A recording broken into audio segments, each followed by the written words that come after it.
Who in their right mind would want to go start a company? We started from nothing. Zero. Zilcho, scratch. It was a hard slog. You see how I'm slouching now? That's how my spirit was. To build up a client list over time takes time and makes you think back to the start. I would just keep stumbling towards where I believed was the best place to walk. You can do it. You can do it. We wanted to always have a business that sustained us so we can continue to make excellent software in this world.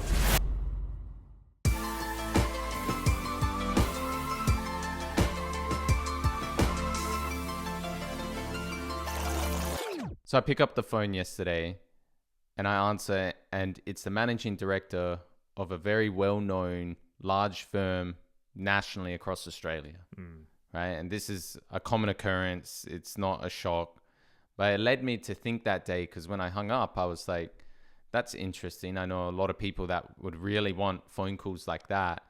But when we first started, it was not like that at all. No. Right. And I asked on the phone, because I always ask, where did you hear about us? And he said, someone in my team just passed it to me. So you don't really know how the work actually got to you. You just kind of go, okay, well, someone heard about it. But when you'll get more into this, but when you first start in a business, you're not dealing with phone calls from the largest firms nationally in Australia or even internationally calling your phone. No, I mean, for the slightest bit of context, when we started this, there was no client list. You know, we didn't buy a business off of someone else, which is fine, but usually then you start with a client list. Maybe generationally, you get passed down a client list, your father or your father's father. They pass you a business on to you. You know, you've been working with them, and then it's passed down to you, and you inherit a great clientele list, which is nice, but we didn't do that. And it's not a badge of honor. But we didn't have that opportunity. No, and then maybe if our father worked in software, which, funnily enough, we were probably the only people in our entire family, like extended family too, to be software engineers. It was like, what do you do again? Like, it was such a random thing. No one was doing it. I mean, we come from a family of farmers. So market gardeners. 100% no one doing software. I think our grandfather was slightly sad to know that we weren't going to be working on the farm too. But that wasn't our path. And so we went down the software realm, growing up with computers, loved it. But yeah, so we didn't have any business passed down to us. We didn't have any uncles doing it that could recommend us things. So we started from nothing. Zero. Zilcho, scratch. It's like you leave the typical, you leave your job and you're like, now we're starting. Yeah, well, you're like standing on a paddock and there's nothing built. It wasn't yet. a slow ramp up. It wasn't a side hustle. It was like, we quit. Yeah. We're doing it now. Yeah. That's exactly right. Which is an extremely, like, it sounds really good on paper, but extremely intimidating when you actually do it. It's extremely freeing to feel you're, released from the clutches of the corporate world. But then reality comes like this. Well, uppercut, boom. Holy hell. You need no clients, no nothing. You need money to no function infrastructure, in life. no procedures, this is how you build people. This is how you invoice. This is how, like, some people I know this is the time you should wake up in the morning. Some people I know, they started in consulting businesses or whatever. They built up this whole network of people. They knew lots of people, so they left. They called a whole bunch of people. None of that. No. They already knew how other businesses worked. No, we didn't. So and that's the context. Yeah, that's We're the starting context, from and it's like, it's also our choice. We chose to do it, and we said, we could go get a part-time job to try and sustain the initial part. Initial part of no clients to begin with, or we can just work through that bit of a struggle and use that as initiative and motivation to go, let's find these clients, let's do it, because if we don't do it, we sink. And if we sunk, we understood the consequences and risk of it. Which in reality, when I look back on it, I probably would have rather just doing something like a nothing job part-time, like on the weekends, just trying to really help me along that path, or help us along that path of starting, because it's really hard, because that sometimes you can really come off desperate for work at the start. Yes. And even though you're extremely competent and you could do a really good job for this business, you're looking like you're you're too desperate, and people, you've talked about this before, the stink of desperation, which we won't really get into, but you don't want to put people off, like bad breath in someone's face. They're like, oh, this person's too much. Well, the only thing I have contrary to what you're saying is, to approach people, to cold call people, to walk into a business physically and try and sell yourself and your services. It's not like it's a very easy thing to do in a way, in the sense that the barrier to entry is literally walking through a door and opening your mouth. But it's also difficult because, at least for me, there was an invisible wall. It was like, oh, now I have to go into a bit of an uncomfortable situation. And the thing that forced me past that invisible wall was the idea that there was nothing backing me with, a separate income at that point. Now, that's me personally, but it was basically an extra push to get me through that invisible wall. And I've seen sometimes maybe some friends or family that are sort of in a similar situation where they're trying to get through the invisible wall, but they have less incentive to do so because they're sort of funded by another pillar of money. And so, I mean, there's two different perspectives here, because I know someone who they've successfully been able to do contract work. They were running their business, got up early mornings, did their contract work, pretty much running 2 jobs until they were financially secure enough to just do their business. So it can be done with enough incentives. So it just really depends on the type of person you are, and if you really need that extra push, then sure. Well, we have family that in the real estate world, for example, and I know in the real estate world, they push people to go door knocking and, cold calls and tell people, hey, you're looking to sell because this is what I'll do a free property appraisal for you. And my point with it is, they're doing a lot of cold leads. And for them, 100 no's and 1 yes could lead to thousands of dollars, tens of thousands of dollars. So just before we get into that, I just want to unwind to the stack a little bit and come back. We're starting with 0 clients, right? The first native thing, like the first idea that I think comes to everyone's mind is call everyone you know and tell them what you do. I mean, that's how it started. So I and yourself, we called the whole contact list. I went into every contact I had that, cousins, distant cousins, friends, whatever, friends of friends. And I called everyone. And so it actually generated a very large client at the start. It generated other leads, but eventually your friends of friends runs out, right? And so we reached this point where we've already exhausted all avenues of people we know. So then it comes to you finding the business. Now you're talking about cold calling, walking into businesses. That's the framing I wanted to give. So it's kind of clear to people that, okay, we started from this point where we generated business because everyone's got this elusive thought in their minds, because some people did it, is that you just jump on Instagram and post a bunch of videos and find success. Boom, that doesn't bloody work. It works for some, but it's not the only method. There's lots of different methods to start. Sure. And that method is it's like winning the lottery sometimes, because how can you make great content at the start? Sure. Yeah, that's right. So I think it's a bit of a long shot in my personal opinion. Statistically, there's probably a lot more poor profiles of businesses online that don't get a lot of interaction. That's right, but no one talks about that. Only the few influencers that are at the top of their game doing it, and you want to replicate it. But starting a business, we worked out in it. We tried to start a different business at the start.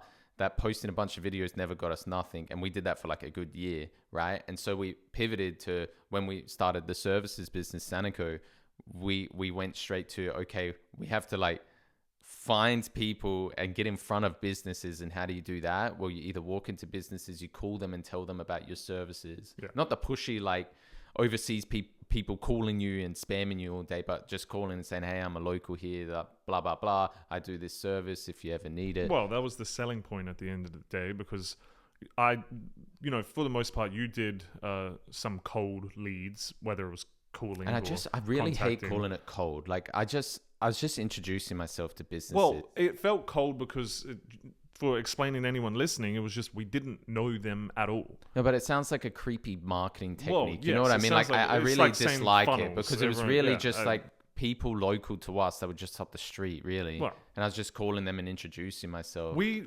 Yes, and you know what? It wasn't completely cold in the sense that no research was done too. We looked on Google Maps, we looked on the directories, we found businesses, and I personally, anyway, I'm pretty sure you did it as well, looked at their website presence. Sure, yeah. We're like, could we make them better with a better website? So we weren't just finding a number, calling it, and not even knowing if they needed our service, which other cold calling places do. So in our way, yeah. Because they have a website, you know that they wanted a website, or they would want a better website. It was just maybe half broken. It was not working on mobile. You know, there was things that showed from our perspective they could maybe do with a local contact in them. It's like seeing, you know, long grass at the front of someone's house and being a lawnmower and going, hey, do you want my service? I do this. And maybe you get a no, but maybe they're like, oh, you're exactly who I'm looking for. But you'd probably be better off going to the person with well-trimmed lawn, because they really do want someone. Well, finally, someone to take over something I don't want to do. I see a few shorts and TikToks and online sometimes where a guy goes and does it for free. And so he goes and looks for the people with the long grass. Yeah. But you're right. Then maybe the people maintaining it are the ones willing to pay to maintain it. But at that point, when you're starting business, and like we didn't exactly know our core audience. The core audience was anyone that needed our service. So whatever industry they were in, you know, it wasn't like, oh, our industry's defense or mining. It was they're anything. They could be beauty products. They could be online commerce. They could be a service-based business. World's our oyster. You need a website. You need software. We're your guys. So I mean, you were the one spearheading a lot of this at the very start. Like, I was doing calls and emailing different people, businesses local to us. But you did the main, like, walking into businesses and main spearheading, just because that's how it felt. Like, it was your responsibility. And I know there was a few different stories in there, like a lady that had a dog shop, like it was dog products and whatnot. Just pets all around. And someone that they didn't have a website, and I noticed it and I called them up. And it was a nice enough lady. It's just a local Aussie lady. And I spoke to her and said, oh, you know, I noticed you didn't have a website, and, you know, I'm a local web developer. I can help you out. Yeah. And she said, sure, you know, come down to the store and we'll have a chat. And I was like, wow, well, this is great. So I called you up and I said, Dom, you know, get to this store. Like, this lady's interested. And so... Yeah. Well, I mean, at the time you weren't in the position to be able to go down there. So you tasked it with me, and I was like, all right, here's the brief. Lady runs a pet store. Lady wants a website. Excellent. I'll go in. Ticking all the boxes of a potential client. You know, I had a sort of preconceived idea of price, even though at the point of starting business, you can maybe come up with a price list or something. But for us, we wanted to just land the business, and maybe we were happy to take a bit of a cut on the profits, like large premiums you could put on, because we're starting. That's okay. And so maybe I had in my head, you know, this lady, multiple pages on a website, looks really nice. I could do it for $1,500, let's just say. Like, I had this, because I'm trying to sell. I had a fixed price that I was going in with. So I went in there and I introduced myself, and this lady, you know, she's in maybe her 60s, and I'm just saying that because she wasn't very tech savvy. So she didn't know anything about websites, the power of them. How she could, you know, get more clients into the store and also buying online. She didn't even know how to control the Google business listing that she had, which looked very poor. Even though she had a few good reviews, she didn't even know how to edit it. Probably had an old inventory system, or even no inventory system, POS system. Her computer was using Bing search, so her profile wasn't even showing up to her, even though she had it on Google. Yeah. You know, so... She wasn't techie. I'm not trying to beat on the woman. No, and she could still be a profitable business. She just was not techie. She was damn good at selling pet products and pets themselves. You know, she had a great... I mean, she had a store at the end of the day. And her store was great. You know, she had great products everywhere. And I was like, wow, this is a great opportunity. So I was trying to sell her on it. And I was just trying to say, you know, a website, try and maybe show her a couple examples. I didn't have a lot of portfolio examples at that point. Well, because we had worked with people that we knew and built some small websites at that point. Our skills were there, but it was hard to show, you know, here's our last 5 websites we've done, because at that point we hadn't done 5 websites. Well, we were qualified engineers. We had worked at other workplaces. Yeah. We had work that we had worked on. It wasn't like this guy knows nothing and is coming in and going to work it all out. We had Well, the but you minimum have to, skills. they don't know that. And so I had to sort of sell that to her, but... And you're not going in the store with your degree showing, No. Uni SA, I'm a qualified software engineer. No. And she doesn't even know what software engineer would be. You No. know, if my own mother at the time of us doing it doesn't know what a software engineer is, this lady doesn't know. And don't what you it dare is. say computer science. Like, boom. Like, what the hell is that? You have to say programmer at that point. Or software developer. It's like you're in the Matrix or something. So people are like, so you're that guy typing, and it's like, well, yes, but not with the green numbers going on and the the screen. Sunglasses. And like Neo style. Yeah. So, that's, and that's just the stereotype, and that's fine. But yeah, so I have to explain it to a woman in her 60s what the benefit of a website could be, and do you have the budget to spend around $1,500 on it? Oh, no, I'm not really understanding. Or can you show me a bit more? Or I don't think this is something for me. I ended up, throughout the conversation, whittling myself down to $400. 400 Australian dollars. Australian which dollars. is I was much like, less than any US dollars. I if was people are out very there. desperate to land the job, because at that point I was like with a can-do attitude at the start, and then I got so many no's, and I was like, maybe I'll still salvage something. I was like, I could still do something like a simple something for $400. And then she was like, no. The stink of desperation. And I was like, man, like, you see how I'm slouching now? That's how my spirit was. I was just like, oh man, I want to walk out of here and not really tell anyone about this. This is embarrassing. I have friends who are software engineers making plenty of money at other companies like I could be doing, and I'm getting said no to someone who I'm trying to sell a service to someone who didn't actually want it in the end. I should have established the idea that she didn't want it at the start and moved on. That's okay. So you're software engineers, getting out of uni, a few years experience, getting paid over $100,000 per year plus more. And you're trying to whittle this lady to build a website worth $400. That's worth way more than $400. I might as well give it for thousands free at that of dollars. point. Yeah, that's right. But you're doing stuff at the start to try and get a client list at the end of the day. So that's like rewinding all the way back. So when you start the conversation by saying, we got a call from a firm that is nationally around Australia, and that's not surprising. They're calling me. Yeah, well, I'm sending an email. Hi, managing director. You need any software? Yeah. We're not seeking their business.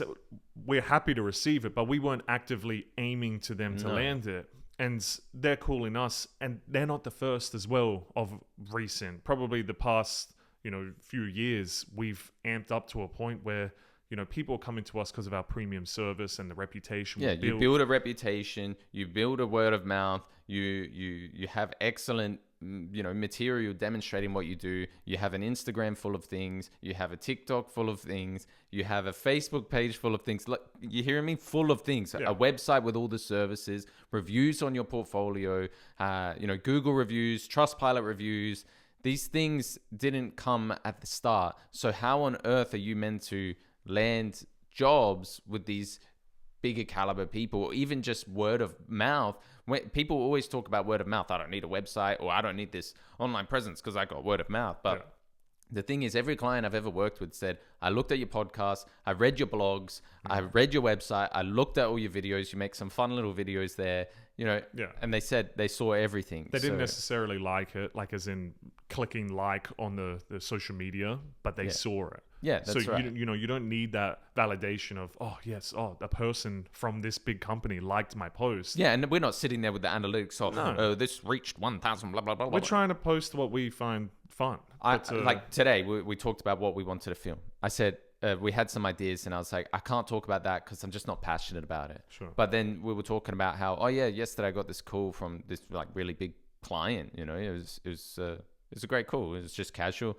and it's something that happens commonly. So I was like, and I had a reflective thought yesterday. I was like, I really want to talk about this. So, okay, unravel. What I'm trying to say is we just post good content. But when we're looking at it, we didn't start with that in relation to when we're talking about building a client list and building a portfolio, a corpus of work that then you're just getting repeat work, or you're getting clients all around the world. We work with clients all around the world. Yeah.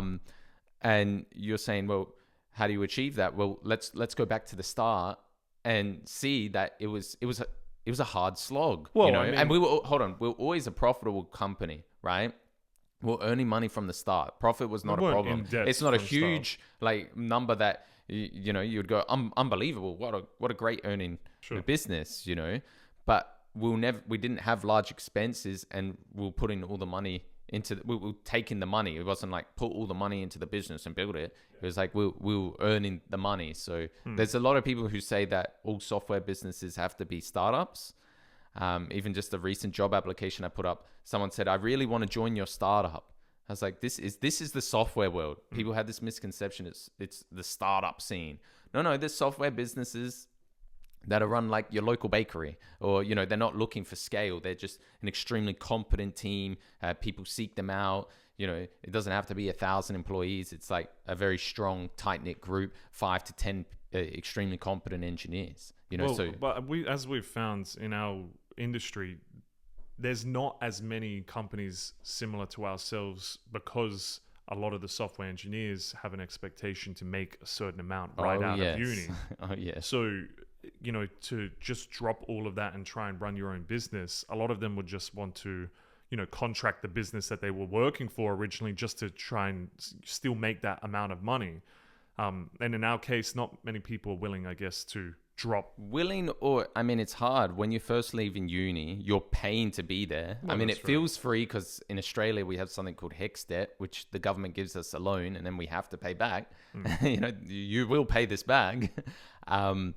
And so you're already starting from a debt position. Who in their right mind would want to go start a company? You know, but you're finally at this point that you've earned it, that you can go earn better money, and you're purposely earning like money that's very low. So yeah, the overarching thing here is really that to build up a client list over time takes time. So it's very easy to say, I commonly get calls from the largest companies, emails from companies all around the world. How did this happen? Wow, they're just lucky. Oh, it just happened overnight. No way. I want to go back to the fact that, I told a story of what could be considered failure, I guess, of an approach. But I want to then equally tell a story where it was probably just our first client that we landed, or our first few clients. You know where I landed those people? At the local markets. You know, that just sounds so odd for other people that aren't familiar with Australia, what is a local market? Sometimes on weekends, once a month, depends. Different people around, say, where we're located, but in Australia too, they run markets where small businesses can go hire stalls, set up their products or services, hand out brochures, whatever it is, and people will come and they can see local artisans sell their local products. And I guess the idea is just supporting small business. And in doing so, it was a place where someone like me could go support them, buy some products, be a part of the community, but also introduce myself to business owners. And I'm not suggesting that everyone should start at, you know, in that pond of people, but that's where I sort of ended up leaning towards at one time. And that's where we landed our first client. Someone that was selling their product, someone that had actually gotten it into a few supermarkets. And it wasn't for a lucrative amount. We landed a fairly, well, not large, but it had multiple pages of a website. And the first job we ever landed was around $1,800, if I remember from Which memory. The value of that website was probably, like, if you go to any other firm, $10,000 to $20,000. Well, yes, and that's at the time we were Australian dollars. Well, but we still were happy to bite our tongue and go, let's just do it. Let's have a great time with it. Let's make a good portfolio piece and make someone happy and get a good review. And let's just turn this client over, and we're happy to do it for a subsidized cost. When we say turnover, because I don't like to say like they're just numbers. You're turning over the work, but at a good level of a high level of service. You can't get a 5-star review without a high level service. So that's why I said we're looking to get an excellent review from the client, and that's through an excellent service. But we're also not looking. But those are all secondary. Like the primary was just doing an extremely good job, and she will leave a review. She will do these things. So. Well, that's right. But for the price, we're also not looking to extend that job for 6 months. So we're looking to do it in a timely fashion. Sure, yeah. But do it at a very high quality. And that's where we started. I mean, it was the first sort of job that landed that we could utilize our high skills that we already had to showcase what we can do. And from there were several other jobs landed from markets. And, you know, these people in the markets, they're excellent, but they're also small businesses and they don't necessarily have large budgets to spend on larger websites, and that's completely fine. And just to hold you there, we still work with businesses that are smaller. So of course. It's not like we shun away smaller firms. No, so I mean, we still do work. We have with smaller freelancers firms. approach us that are just working for themselves that want to improve their presence online, and they don't need some extremely large website, for instance, or maybe they just want someone to manage their, you know, IT services. You know, so we're still in many capacities working with small business. But all I'm saying is larger jobs, you know, say that big firm that called, you're not finding them at a market, and that's okay. But all it meant was there's a different pool, a different place to go to, and we had to find that naturally through progressing through different clients and doing excellent work and showcasing it on our website, and updating our website and showcasing it on our Instagram and socials and updating that, getting reviews from them. So there was this slow grind that we knew would be beneficial to us, but you don't see instant, you know, outcome. It's delayed gratification once we get calls like this, and it's no surprise anymore because we're already currently working with several large national businesses and some international. So to get a call like that, it's more of just a reflective moment to be like, this. Well, yeah, you know, every now and again when, you know, it's like the 1,000th call that you get and you answer, and then you're just sitting there and you're like, you know, maybe you were talking to someone just starting their business the other day and you're like, man, they would really want someone calling them up like this. How would they get this? And it makes you, you know, how you have those moments where it kind of shuffles your head in and makes you think back to the start. It makes you reflect. And I wanted to ask you, what was the mentality? Because I'm sure there's people out there saying, how the hell do you get through that hard slog at the start? You know, you feel like Picasso painting signs in his garage for local businesses, not making his masterpiece. You know, like how do you get through that? Like, what was your mentality or your mindset to get through that? Well, it was, this is a bit personal for me, which I guess it should be, but it's one, I knew I had my brother and business partner, that it was like I had someone else to lean on with my failures, even just to listen to me. And I had a nice supportive partner as well, but it was just someone to be able to listen to when I failed and feel stupid and feel silly and feel like maybe at a time that I could want to quit or stop, that, you know, someone else is able to say, hey, listen, you still got some time, give it a go, you know, don't give up on the first one or the second one. If you really want to give up after a while, that's fine too. But it was having that support structure behind me that helped me go.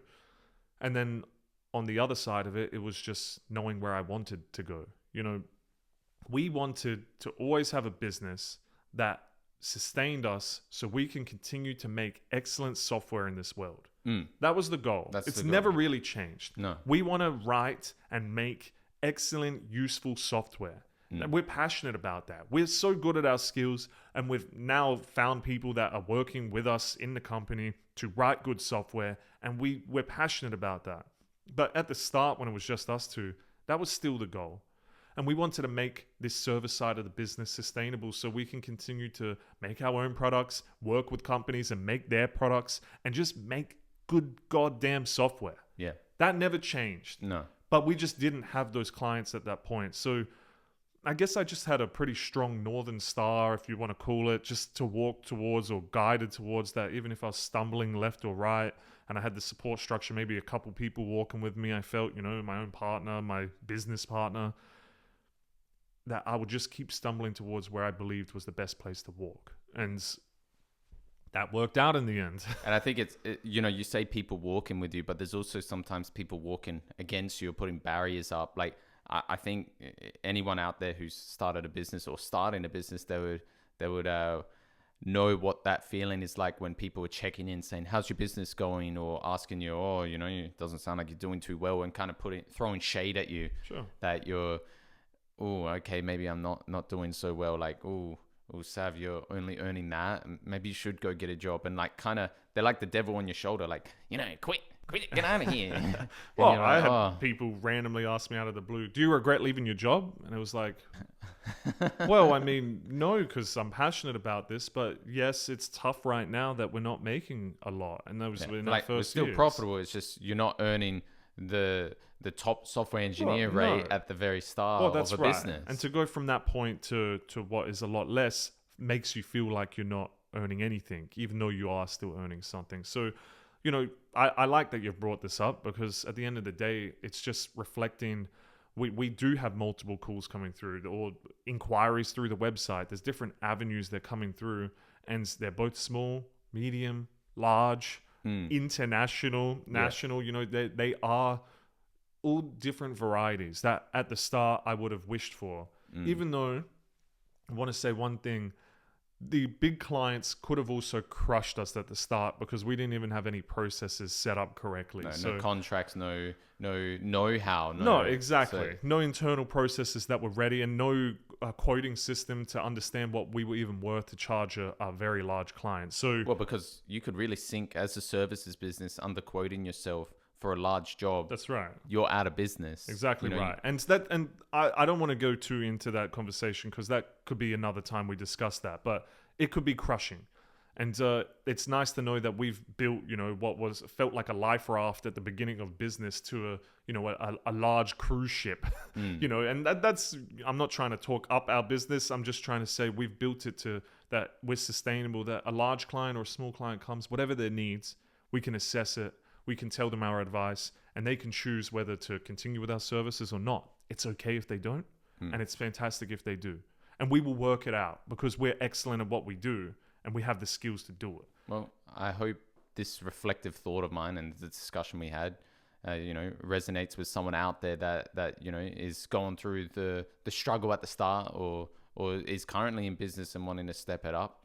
These are kind of our struggles that we talked about at the start. Yeah, I mean, that's personal to us, and you may, to a listener, you may have a separate job and still be struggling. You may be in your own unique position of struggle when trying to start your business, or maybe start a new job, or whatever it may be. Which we talked about in the Side Hustle That's podcast. exactly right. And so at the end of the day, this was our personal struggle, that where we are now. And, here's my support behind you. If you're really passionate about what you do, keep doing it.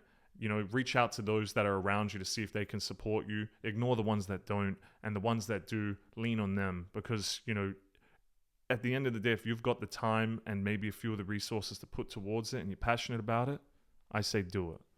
You can do it. You can do it. Hell yeah, you can do it. We did it, and it's been a fantastic feeling after a few years of struggle many years ago.